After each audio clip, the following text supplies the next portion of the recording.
कार्तिक महात्म्य अध्याय 6। नारद जी बोले, जब 2 घड़ी रात की बाकी रहती है तब तुलसी की मृतक वस्त्र और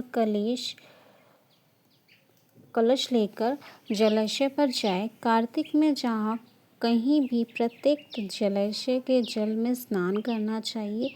गर्म जल की अपेक्षा ठंडे जल में हमें स्नान करनी चाहिए, जिससे हमें 10 गुना पुण्य प्राप्त होता है। उससे 100 गुना पुण्य बाहरी कुएं के जल में स्नान करने से होता है। उससे अधिक पुण्य बड़ाबड़ी में और उससे भी अधिक पुण्य पोखर में स्नान करने से होता है। उससे 10 गुना झरने से और उससे अधिक पुण्य कार्तिक में नदी में स्नान करने से होता है।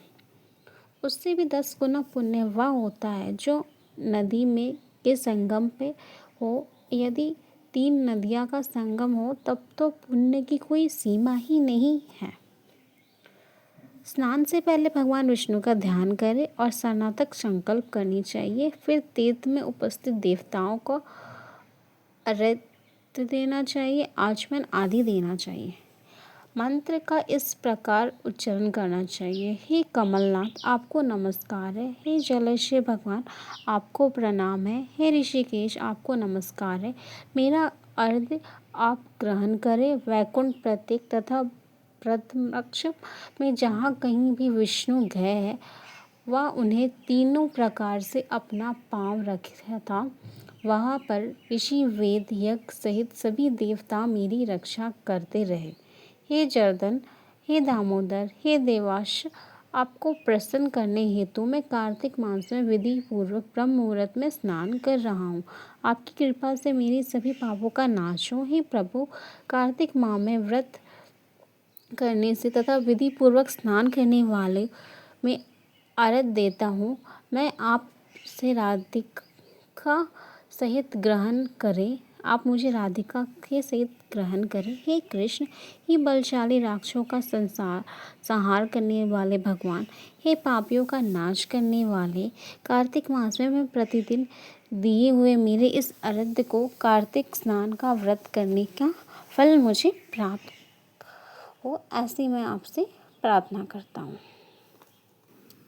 तत्पश्चात भगवान विष्णु, शिव तथा सूर्य का ध्यान करके जल में प्रवेश करें।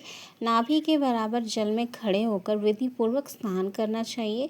गृहस्थी को तिल और आंवले का चूर्ण लगाकर विधि वस्त्र या आदि तुलसी के जड़ की मिट्टी लगाकर स्नान करना चाहिए।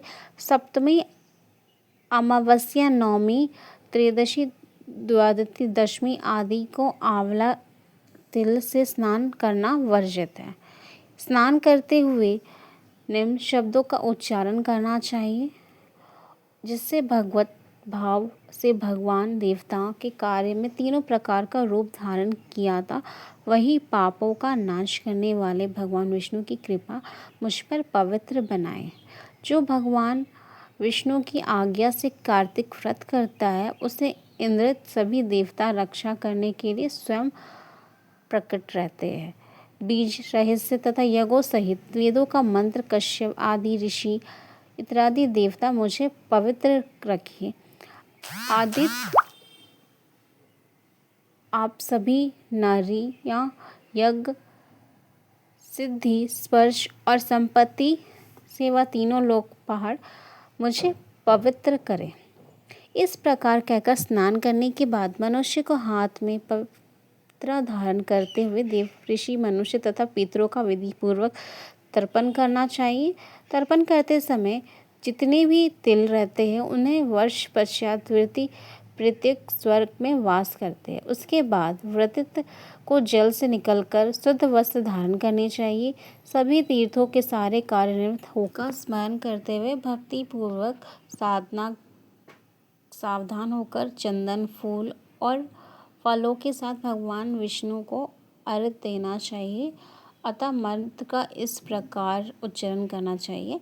मैं पवित्र कार्तिक मास में स्नान किया हूँ। हे विष्णु, आप श्रीमती राधा रानी के साथ मेरे इस दिए हुए अर्घ्य को ग्रहण करें। तत्पश्चात चंदन, फूल आदि से वेदपति ब्राह्मणों का श्रद्धापूर्वक पूजन करें, बारंबार नमस्कार करें। ब्राह्मणों को दाएं पैर में तीर्थ का वास होता है, मुंह में वेद का और समस्त अंगों में देवताओं का वास होता है। अपने कल्याण की इच्छा रखने वाले मनुष्य को इनको ना तो अपमान करना चाहिए, ना ही इनका विरोध करना चाहिए। फिर एकत्रित होकर भगवान विष्णु की प्रिय तुलसी जी की पूजा करनी चाहिए, उनको उनकी परिक्रमा करनी चाहिए और उनको प्रणाम करना चाहिए। हे देवा, हे देवी, हे तुलसी, देवताओं ने ही प्राचीन काल में तुम्हारा निर्माण किया है और ऋषियों ने तुम्हारी पूजा की है।